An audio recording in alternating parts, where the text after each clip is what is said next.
So I've been playing saxophone for a little over 8 years, and I've only ever played student horns. I think I rented a horn initially, and then I bought a Giardinelli, I think is how you pronounce it. I played that horn through high school and into college, and eventually my repair guy said it was going to need repadded soon. The repad was going to cost as much as the saxophone itself, so I decided to start looking around for new horns. But before we get into the video, please destroy the like button. I don't know, I'm going to add like funny effects or something, maybe it will be funnier in post. I'd seen a ton of videos calling the Jean Paul the best saxophone for under $500. I took a chance and bought one, and that was about a year ago. Since this isn't like an unboxing and I've been playing the instrument for a year, you won't get my initial reaction, but I've gotten a few people to ask me to review the instrument, so I thought it would be good to make like a 1-year ownership review and also just explain a little bit about why I still play a student saxophone. So let's start with the case. I actually love this case. My favorite part is the backpack straps. My last case just had an over-the-shoulder strap, and it was fine, but it just gets uncomfortable after a while. The backpack straps are so convenient just because it frees up my hands to hold either my saxophone stand or a music stand if I need it for the gig. Also, the outside pouch is just big enough to fit my flute case in, which I love too, because I can basically just have my horn and my flute all on my back. Basically, it just makes it easier to open and close doors when you're walking into venues, and also prevents you from having to take 2 trips. The only issue I've had with the backpack straps is one of the little rings at the bottom bent slightly, which almost let the clip slide through and it would have made the strap fall off. But I don't know how it bent because I tried to bend it back and it was kind of difficult. So I ended up just clipping everything back together and putting a little tape around that opening just to prevent it from happening. You can take the backpack straps off, but I've always just left them on. Also, if you want to unclip them, you can just tuck them into this little pouch on the back side and zip it up, which is really convenient too. Also, I've gotten some people asking me how I fit my neck strap into the case. Normally the neck strap that I have is supposed to be able to fit into the bell of a tenor, but not an alto. So for my alto case, I basically just hook it on the outside like this, and then kind of wrap the carry handle around it and Velcro it together. I never have any issues with the strap falling off, and that seems to work great for alto. For my tenor case, I could put it in the bell, but oftentimes I have my neck and mouthpiece all together in there, and I just stuff that in the bell, so I can actually fit the neck strap in this little side compartment area here. I really like having that little extra space. I can fit my reed holder, a couple of mouthpieces, and the swab in here. I will say the swab that came with the alto isn't nearly as nice as the tenor one. The one that comes with the alto is like a chamois material, I guess, and it's kind of starting to get shredded. Also, the weight that came on it wasn't quite heavy enough, so I kind of just like taped a penny to the end. The one that comes with the tenor is a really nice cloth that has enough weight on the end. Also, it's like branded. I bought the tenor about a month or so after buying the alto, so it's possible that they were just switching swabs at that point, and all the newer altos will come with the nicer swab. I don't know if it's an alto specific thing or not, but I think on their website now it shows that it comes with the Jean Paul branded swab. Oh, also there's a spot for your mouthpiece over in the corner, and the stock mouthpiece that comes with the instrument fits great in there, but I could not really get mine to fit. I think part of it's just my ligature because I have a big screw on the end. So now onto the horn itself. I just got the standard brass finish, although they do offer a silver finish. I think it's $100 more, so I didn't really care for it. There's some engraving on the bell and the pearl inlays. I don't think they're real pearl. They're probably just plastic, but the inlays do like dip in a little bit, which I really like. On my old horn and some other horns that I've played, the inlays almost like were either flat or they like curved out, and I didn't like the way it felt on my fingers. So I definitely prefer the pearls on this horn. Also, ignore this tape on the back of my instrument. Sometimes when I have the instrument up against my side, it slides around too much, so that's just kind of to keep it from sliding. In terms of the ergonomics, honestly, everything feels really solid. The travel could be less, but it's honestly really good for a student horn. There aren't any single keys that feel out of line or like they move way more than any of the others. There is a high F sharp key, but I never use it. I've always just used front F sharp because it makes it easier to get into the altissimo register. Also, one of the things I remember I first noticed about this horn when I got it was how quiet the keys were. On my old horn, everything clicks and was really loud, partly just from it being worn out. So when I first started playing this horn, everything felt so quiet. It was almost felt like my playing was louder. It was weird.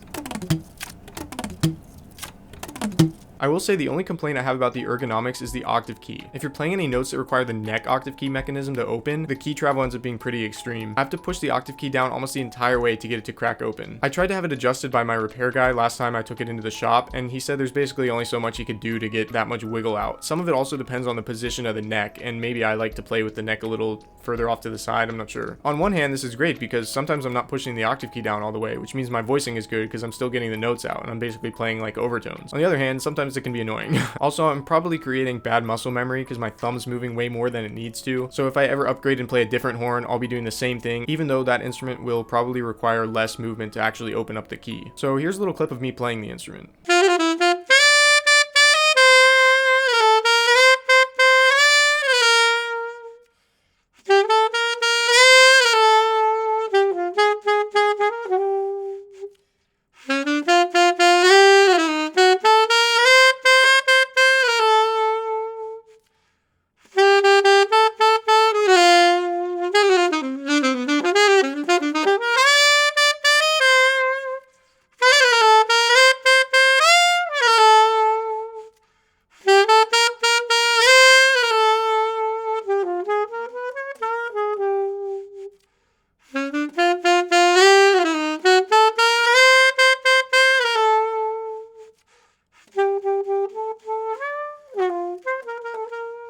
That's pretty much it for the horn itself. Also, I did mention that I own the Jean Paul tenor model too, that's also a student horn. My buddy who plays a Mark VI has played my Jean Paul tenor and said it was a really solid instrument even compared to the holy grail of saxophones. Obviously the Mark VI plays better, but it's also 20 times the price, and I don't know if it necessarily plays 20 times better. Part of this could be skewed just because I've only ever known student horns. I've played a bunch of professional horns here and there, but I've never like played one for any long period of time. I don't really have a Mark VI alto, so I can't necessarily do a comparison of this to a professional alto, but if you want me to do a review or comparison of my Jean Paul tenor, just let me know. So one of the questions I get is it worth it? And I say absolutely. I really think this is one of the best saxophones you can buy for the money. One of the things that separates Jean Paul from other manufacturers is they actually have repair technicians look over all of their instruments after they come out of the manufacturing plant and before they send them off to the consumer. So they go over each horn and make sure that everything is working and sealing as it should be. Also, I've heard they have incredible customer service. Since I've never had any issues, I've never needed to contact them, but it's always nice to know that the customer service is there if you need it. Alright, so now I just wanted to briefly talk about why I still play a student horn. There are a few reasons. One is I've never had a giant chunk of money to just drop on a professional instrument, but I honestly don't know if I would play a super expensive instrument even if someone handed me all the money right now. I kind of like being able to tell people that I play a student horn because oftentimes people use their instrument as an excuse. I remember one time in jazz band rehearsal in high school, I was complaining about my horn being leaky or something. My instructor, who's an incredible saxophonist, goes, "Let me see it," and then goes, and just gets every note to speak immediately. Then he says, "Feels fine to me." That was a polite way of making his point, and ever since then I've just never really blamed the instrument for any of the issues I'm having, even if something is wrong with it. Also, occasionally my saxophone teacher would play one of the crappy school horns there if he forgot his at home, and he sounded exactly the same on that as he did his expensive professional horn. All of that was definitely extremely formative for me. Now, don't get me wrong, gear does matter. Having a horn where everything works with no leaks, a great mouthpiece, and even better reed, all of that is going to make playing the saxophone easier. But there are a lot of times where you just don't have all of your gear working perfectly. Sometimes you don't have a chance to take your horn to a repair guy in between gigs, and other times you haven't had a chance to go through reeds and find a really great one, so you're forced to play in situations that are less than ideal. The point is, you won't always be able to play with all of your gear in perfect working order, so I'd rather just get good at playing on an okay setup and learn how to make it work. Also, I oftentimes see players just using their gear as an excuse, and in my experience, using your gear as an excuse just leads to negligence in fundamental issues of your playing. If you can learn how to say play altissimo on a student horn, whenever you pick up a professional horn, it's going to feel great and super easy. It's almost like baseball players practicing swinging with a weight on the end of their bat. Wait, why am I making a baseball reference? I don't even watch sports. So that's pretty much it for the review of the Jean Paul AS-400, as well as some rambling about gear. I do want to mention that if you're looking to buy a Jean Paul saxophone, you can use the link in the description and that'll help support my channel. Let me know if there are any other reviews you want me to make, or if you want me to try to do a comparison of the Jean Paul tenor. Like I said, I have a buddy who has a Mark VI and I'm sure he would let me borrow it for a video. So yeah, thanks so much for watching, and if this video was helpful, make sure to give it a thumbs up, and I'll see you guys in the next video. Okay, I have the trumpet and the mouthpiece. Where's the reed? Also, I don't know what to do about valve oil. Like, these don't feel that sticky. Oh, okay, that was a little sticky. I don't know what to do about that. I'm pretty sure you just unscrew these things. Hang on, let me see.